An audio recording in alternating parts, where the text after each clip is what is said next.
In a world and time when so much is changing, there is still so much of our culture that has to be documented and kept alive. Who are the bearers of these precious living cultures? How do they pass on a knowledge transmitted through the ages? What they represent has survived colonization, conflict, marginalization, and yet they persist. Sila ang sisidlan, the living vessels that store Dayaw, our knowledge, our pride.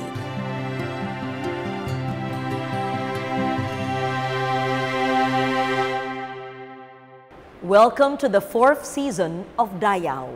In the past 3 seasons, we have explored the fast-vanishing natural world of our indigenous people.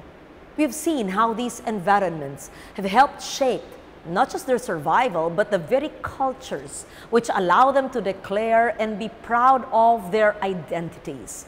We've discovered how they use the materials and resources which may help build and unify a nation. In the season of Dayaw, we meet the culture bearers, men and women who have devoted their entire lives to preserving what is vital and important to their cultures, our culture.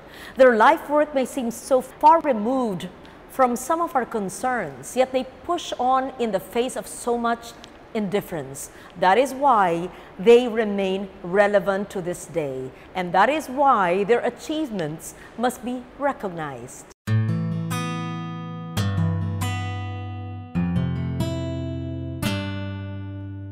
The Kawad sa Manlilikanang Bayan, or the National Living Treasures Award, is a distinction accorded by the Philippine government to the finest traditional artists of the land.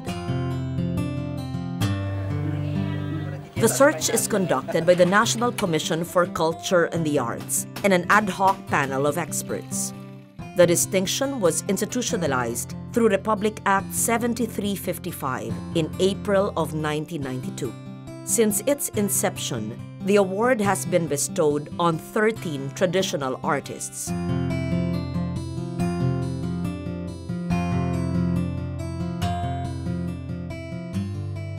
We have a very rich tradition of people's art, and this is really a source of identity for the Filipinos. Our traditional artists, sometimes called craft people, are the keepers of our soul, or the bearers of Filipino soul, and it's important to preserve their work, because otherwise we will have nothing to be proud of to the rest of the world. The intention of the NCCA in the initial search was to look for the most accomplished weavers, mat makers, storytellers, and other kinds of traditional artists to showcase the creative spirit of the Filipino. And that's why we really looked for those people, our treasures, that have been able to preserve our traditions from the earliest time to the present, unadulterated by commercial trappings or some modernizing influence that may not blend with our traditions. That was really the intention from the very beginning until now. Professor Elena Mirano, an educator, researcher, scholar, musicologist, was elected head of the Gamaba Committee by its members, where she served until 2015. The Gamaba has been a very sincere effort to recognize the fact that we have a living culture, that it's not just a Western culture, that we have we have embedded in us this cultural, well, actually it's a bedrock of culture that continues to exist until the present day, many times unnoticed or unrecognized. But there is a need to recognize, because unless we answer that question, then we won't know who we are. We'll only know some layer, but the really deepest layer comes from the tradition. And so, in that sense, Gamaba is a questioning of the self also. Who are we? Why are we here? How do we structure our space, our time, our visual images? And in choosing what we think is the best, and it has to be the best, so we honor the best.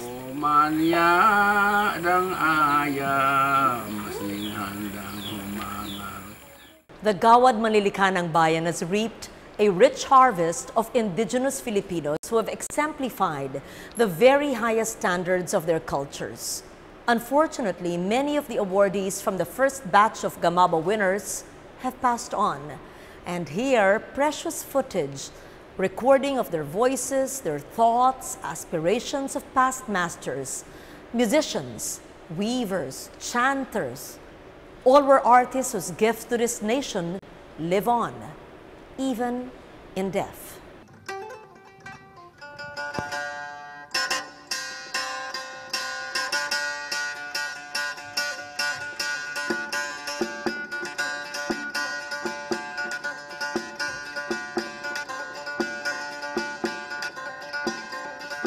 All who heard him play on the two-string kudyapi knew that they were in the presence of a great artist.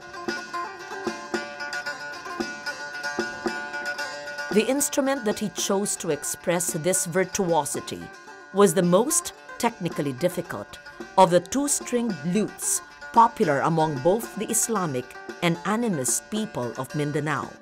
Of its two strings, one provided the rhythmic drone, while the other has movable frets that allow melodies to be played in two sets of pentatonic scales. Scholars have described the music of the Maguindanao Kudyapi as mystical, delicate, celebrative. But all words pale when one listens to existing footage of Samaon Sulaiman. No explanations, no academic notes can quite explain the hypnotic and sensual quality of his music. The late great Samaon Sulaiman, a fantastic performer. I was told by one Maguindanao, who's from a different part of Cotabato, that when Samaon plays, he speaks and you can hear what he's saying and it's so beautiful. He was really a wonderful artist on the Kudyapi. He really imbibed yung spirit of being Filipino. Kasi for him, it was not just his community. Although he lived in his community, he worked there. When there were other events in other parts of the Philippines involving Gamaba, he would go. He went as far as Kalinga. The idea of artists in our culture, in our traditional culture, is not a narrow specialist who does only art and does nothing else. Samaon Sulaiman is different because he was not just an artist. Nowadays, he was a complete person. His being an artist, his being a Kudyapi performer, did not prevent him from cultivating his other levels of being. In fact, he was a good father, he was a farmer, he was an imam, in other words, a Muslim priest. At the same time, he was the favorite barber in his town. In our traditional culture, we have a holistic notion of being, holistic notion of a person. You could invite him anywhere, he would appear and he will be honoring you with his presence in whatever occasion. Until now, I cannot understand how the Maguindanao, especially Samaon Sulaiman, could tell stories using this instrument.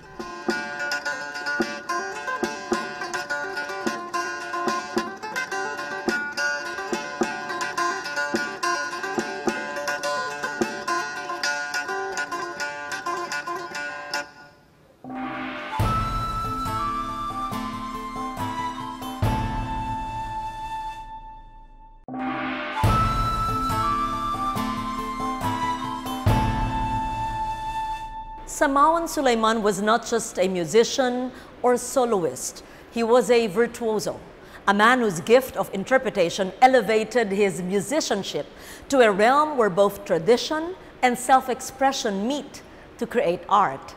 I think the same can be said of the other deceased Gamaba awardees, whatever their fields.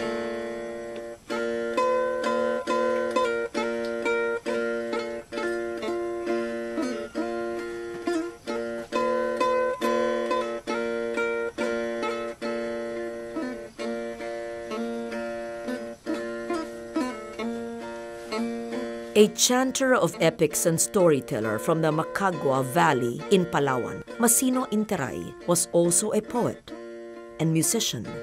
In 1993, just as he was about to be declared among the first recipients of the Gamaba distinction, he was recorded in the forests of Brooks Point, where he chanted a portion of a Palawanon epic.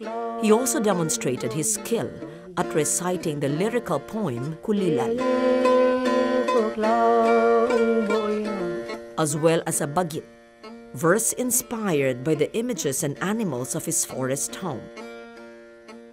Then, together with his friends, he played on the basal ensemble, a mix of large and small agong, accompanied by the gimbal or tubular drum, to the joy of the villagers. Complementing the music was the dancing of the women, their feet beating out complementary rhythms on the bamboo floor of the community house. Masino Interay of Brooks Point, who was a storyteller and a musician, he was able to preserve the very important traditions, the tultul, storytelling, the sanang ensemble, musical ensemble, and unfortunately he passed away around 5 years ago. But his children are continuing the tradition in Brooks Point. In our search for the exotic and colorful other, we often overlook the true gifts of a people. In the case of Masino Interay, his gift mirrors the traditional Palawanon knowledge of the forests, the stars, and the cosmos, a universe he was at home with, a cosmos that was home to his people. Creative memory, endurance, clarity of intellect, and spiritual purpose. For these most valuable of possessions, Masino Interay was found worthy.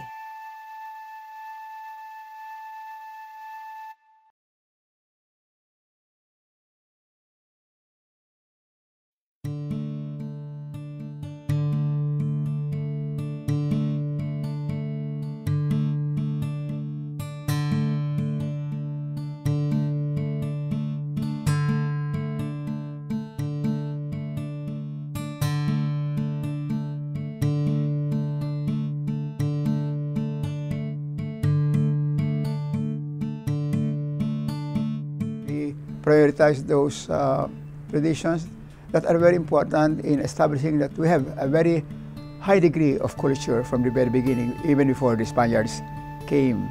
That's why we prioritize those craftspeople, artists like Dayaw Bilog, who was a Mangyan that really devoted his own life, to preserve as much as possible the Ambahan tradition in Oriental Mindoro, using the Surat Mangyan, or what we call Baybayin.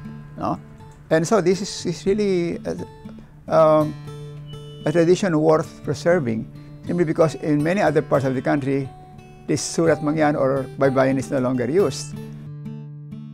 Dayaw Bilog, a Hanunuo Mangyan from Mansalay, Oriental Mindoro, grew up still hearing the Ambahan poetry used by his community to express love, traditional wisdom, sage advice, common courtesies, and humor. The 7-syllable lines conveyed messages through the use of metaphor and creative images.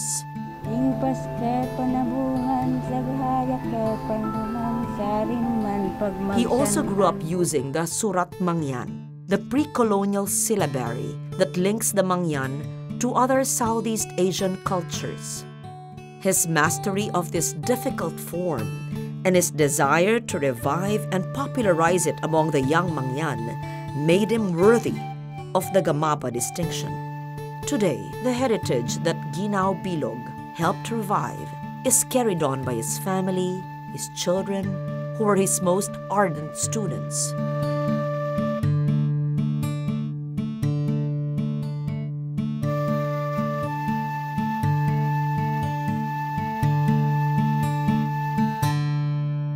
It doesn't seem surprising that the first batch of female Gamaba awardees were weavers.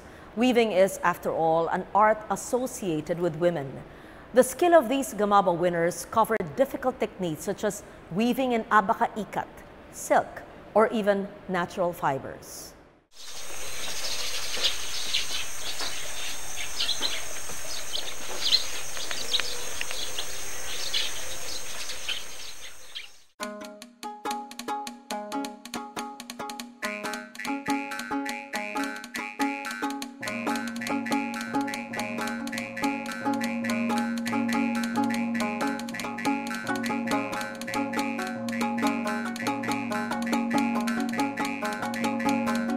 Even today, among the Tiboli of Lake Cebu, the name of Lang Dulay is spoken of in awe and admiration.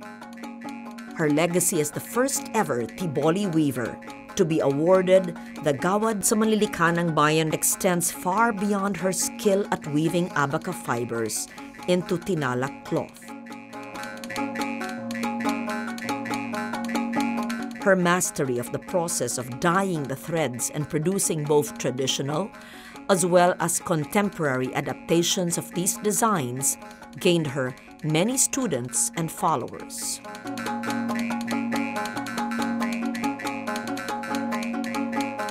Without any paper, without anything to copy, Lang Dulay just makes designs.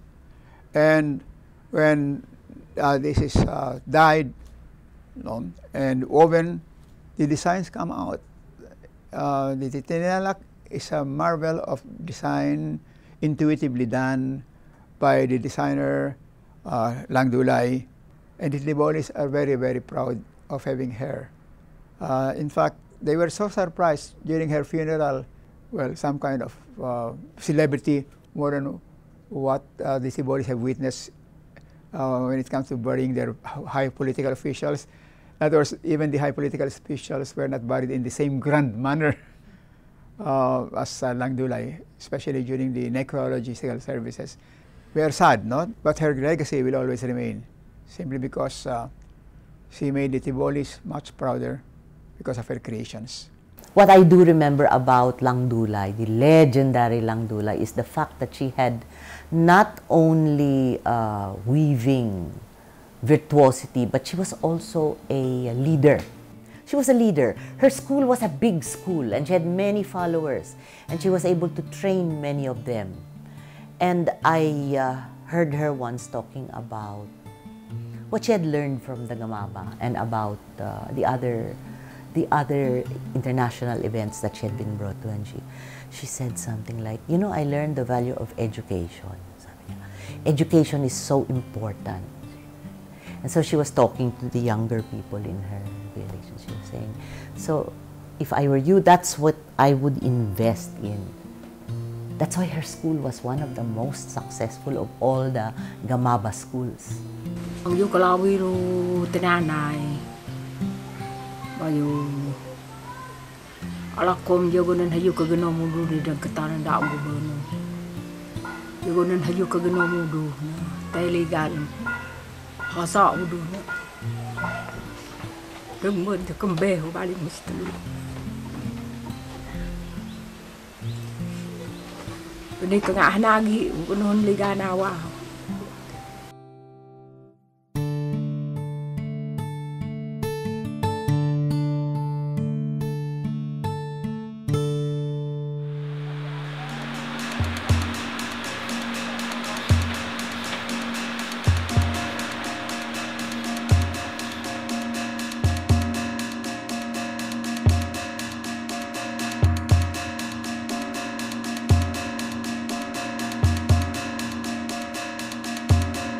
Sarin tama noon is a Bagobo from Davao del Sur. Just like Lang Dulay, she was able to preserve the identity of the Bagobo of Davao del Sur through her very intricate and very colorful weaves.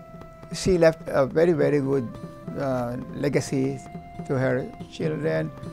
Although inabal, the abaca ikat produced by the Bagobo is not as visually stunning as a tinalak of the Tiboli. The dual tinali patterns are more minute and difficult to execute.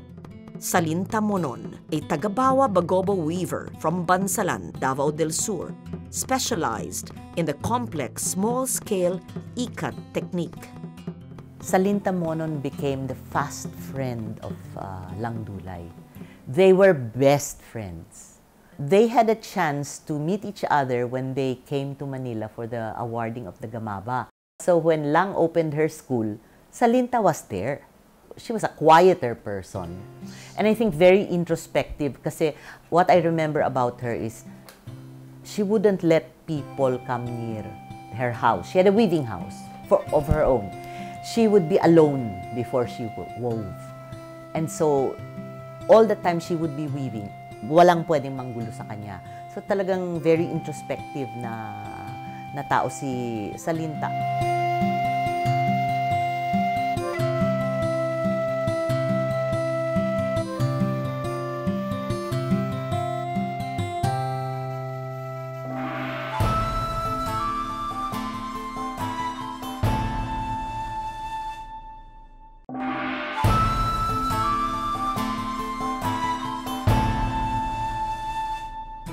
Two other weavers were also given the Gamaba distinction. While Langdulay and Salinta Monon wove in abaca fiber, the next two Gawad sa Manlilikanang Bayan awardees spent their lives mastering different fibers.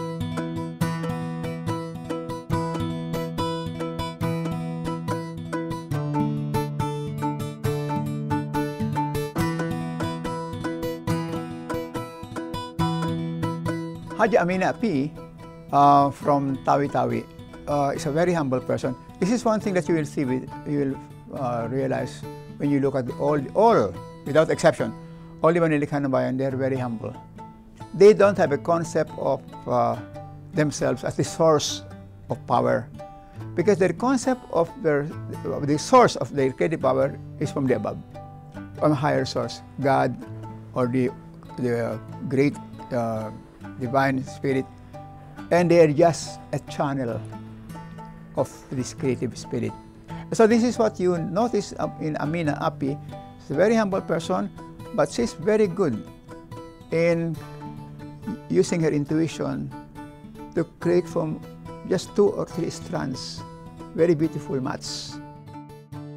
The mat or banig produced by the weavers of Ungus Matata in Tawi-Tawi are renowned for their dizzying and complex geometric designs, the high density and surface sheen of the woven surface, as well as the amazing, often surprising color combinations.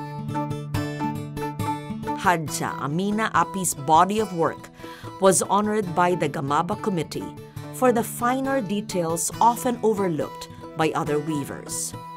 They cited the straightness of her edging and the mastery of such complicated designs as the sasa and kima-kima. She was also an expert at all the stages of mat weaving, from the processing of the wild pandan leaves to the use of natural and commercial dyes. Her exuberant sense of color was also much admired.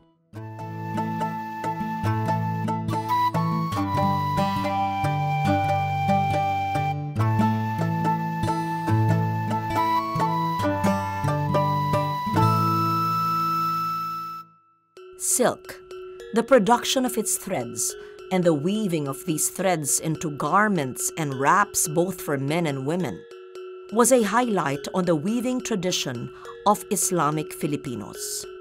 Among the Tausug, the pishiabit was a square textile prized for the intricacy of its design, as well as the suppleness of the silk thread.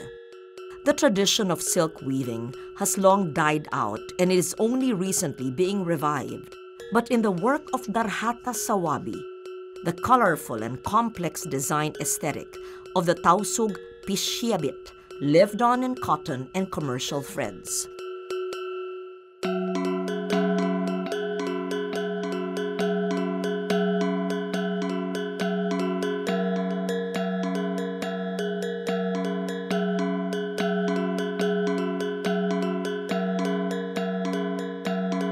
Darhata Sawabi of Barangay Parang in Jolo was perhaps the last master of this jewel of Philippine textile.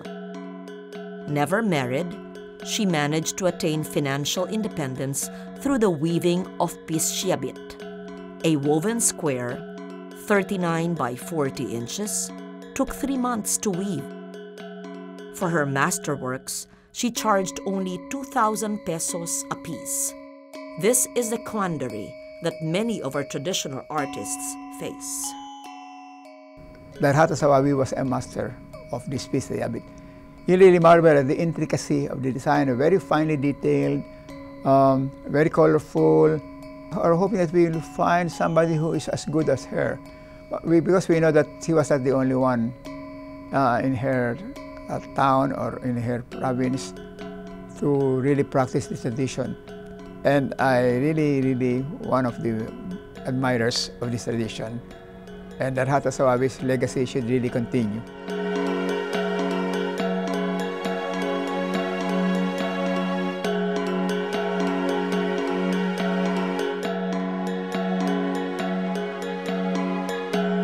If not for the efforts of the National Commission for Culture and the Arts and the late Susan Calo Medina, we would have almost no documentation of this first set of Gawad Manlilikha ng Bayan awardees.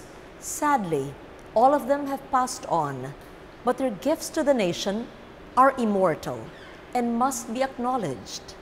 Nagtitipon po tayo ngayon bilang isang bayan upang bigyan parangal at pagkilala ang ating mga katangi-tanging manlilikha.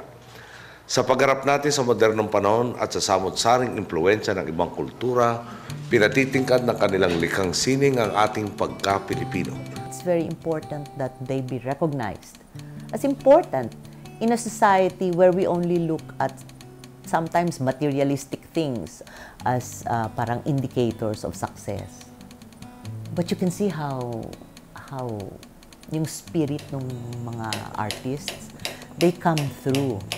But they're quiet mostly. So you have to honor that quietness. They have a sense of self. They know who they are. And because they have mastered certain things, yung vision nila is very clear. Why do we need to know about the deceased Gamaba winners we have featured here and the ones still living who will make up Season 4 of Dayaw? There are many answers to that question, but the one I want to ask you now is this. Has this brief encounter with the work of these Filipinos left you enriched, inspired, perhaps even saddened at their demise? They affect us in ways more profound than you can ever imagine. The sound of a kudyapi, a powerful chant, a poem, the gradually unfolding design of a textile. In this fragmented world we live in, what are these but frail threads that link us to a deeper appreciation of who we are and what we may be losing in our culture? These manlilikha ng bayan masters may be gone, but it is our duty never to forget them.